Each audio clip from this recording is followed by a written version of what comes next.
امام مالک رحمۃ اللہ علیہ نے بیان کیا دوسری سند، اور امام بخاری رحمۃ اللہ علیہ نے کہا کہ ہم سے عبداللہ بن یوسف نے بیان کیا، کہا کہ ہمیں امام مالک رحمۃ اللہ علیہ نے خبر دی، انہیں نافع نے، انہیں ابن عمر رضی اللہ تعالی عنہ نے، کہ حضور اکرم صلی اللہ علیہ وآلہ وسلم کی زوجہ مطہرہ حضرت حفصہ رضی اللہ تعالی عنہا نے بیان کیا کہ انہوں نے رسول اللہ صلی اللہ علیہ وآلہ وسلم سے دریافت کیا، یا رسول اللہ صلی اللہ علیہ وآلہ وسلم، کیا بات ہے؟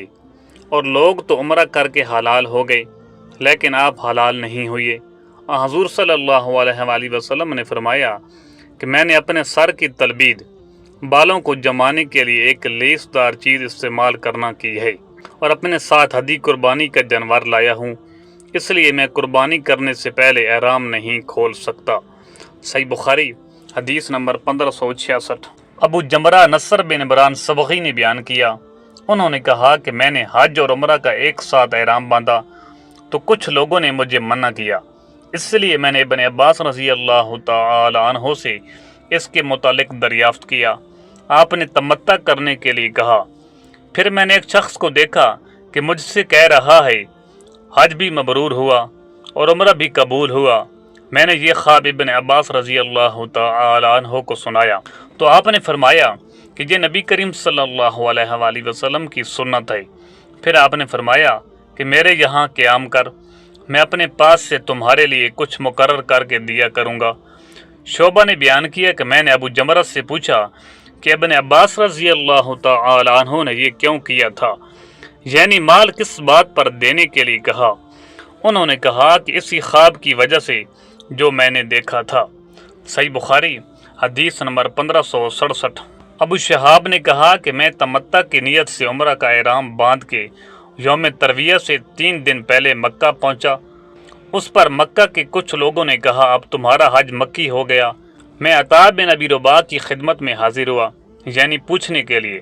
انہوں نے فرمایا کہ مجھ سے جابر بن عبداللہ رضی اللہ تعالی عنہ نے بیان کیا کہ انہوں نے رسول اللہ صلی اللہ علیہ وآلہ وسلم کے ساتھ وہ حج کیا تھا جس میں آپ صلی اللہ علیہ وآلہ وسلم اپنے ساتھ قربانی کے اونٹ لائے تھے، یعنی حجۃ الوداع۔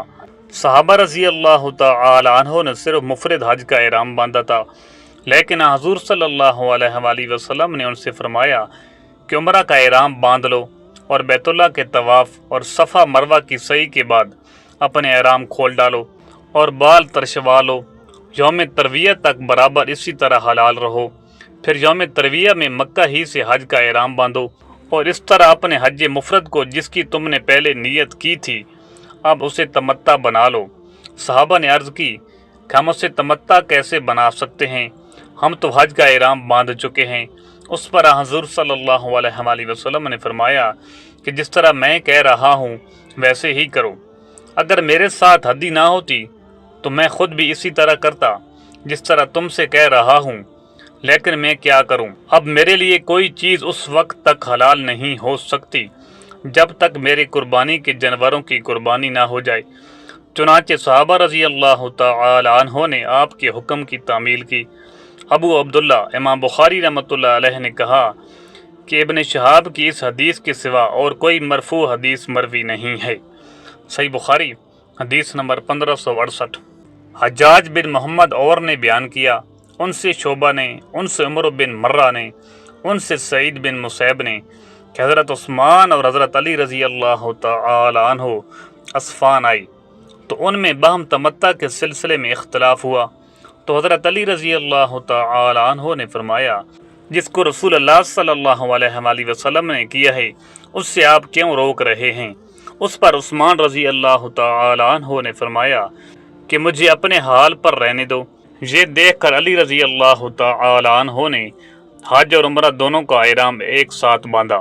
صحیح بخاری حدیث نمبر 1569۔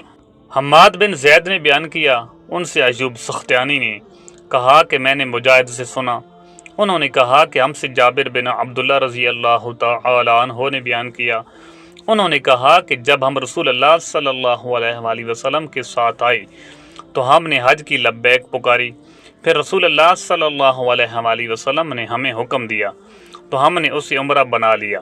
صحیح بخاری حدیث نمبر 1570۔